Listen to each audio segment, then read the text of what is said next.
Covington. At you. Tell me about some of your work. I don't know where to begin. Well, Actually, start with that one. this one here is a photograph that I got from the city, and it had a picture of Muhammad Ali, and I just added myself into it. That's me at the end. And what I did was I patterned it after a Bible scripture where Jesus said, "Can you drink of this cup?" Which means to me that, you know, in order to go through the struggles that they went through, you have to be able to bear their burden and their, you know, their troubles. So are you willing to go through that to get where they are? So that's what that's about.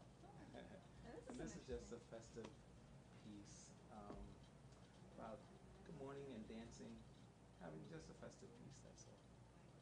And this one here is from Brooklyn, brownstones. I love brownstones, so I decided to draw a brownstone. And I have, you know, a couple in it.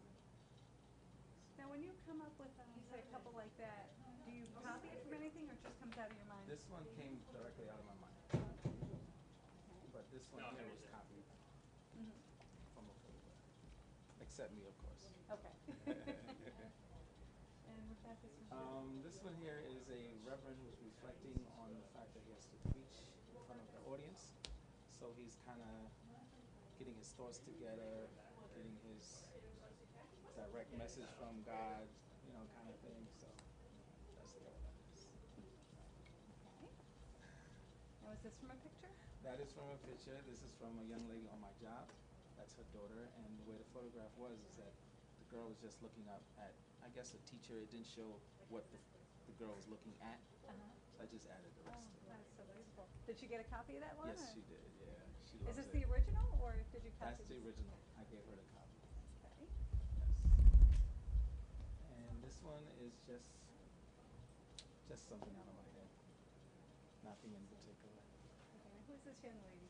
This young lady is my niece. Oh, okay. My sister caught that picture with her messing with the glasses, so she put them on upside down. So I kind of dug the picture, so I recreated that scene. And this one here is, actually, this is my cousin as well. Well, that's my niece. This is my cousin. My grandmother unfortunately passed away, and we was rummaging through her photo albums, and I saw that picture. And come to find out, long story short, that happens to be a relative of mine that lives in Phoenix. I was like, wow, that is so cool. So I painted that. But the spider you put there. No, that was in the Oh, whole that really photograph. was there. I Oh, think the okay. person, her mother who took that was into photography, so she caught that scene Oh, that's perfect. just like that. That is perfect. Yeah. Okay. Okay, so what about this piece? So this piece, a guy, he gave the girl some flowers. She kind of was overwhelmed and kind of fainted. So he's like, hey, I got you. And that's the name of the picture. Very good. Don't worry about anything, I got you. Very nice. That's it. Well, thank you for joining us at the Long Island International Thank Film you Expo. so Stanley much for having Covington. me. I appreciate Really it. appreciate it. I appreciate the opportunity. I thank you so much for having me. Very proud of you and your book. wish you much success with that. Thank you much. You're welcome.